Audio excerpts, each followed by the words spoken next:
力神。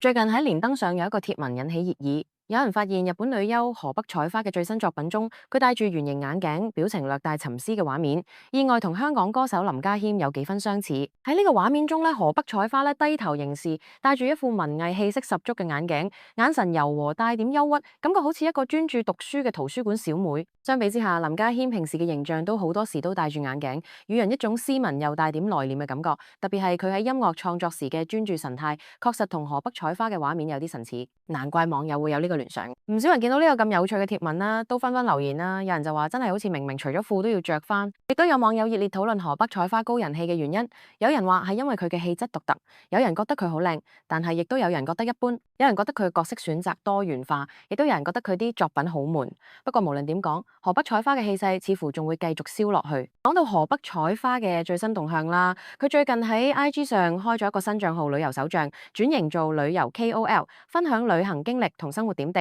佢嘅貼紙充滿個人風格，吸引咗唔少粉絲關注。如果你中意旅遊內容，不妨去睇下同 follow 佢，相信會有唔同嘅驚喜。總結嚟講，河北彩花同林家謙嘅撞臉話題不過係一個有趣嘅起點，而佢同其他 AV 女優同香港明星嘅相似討論，更為娛樂圈增添咗話題性。今日嘅報道就去到呢度，如果中意我哋嘅頻道就訂閱啦。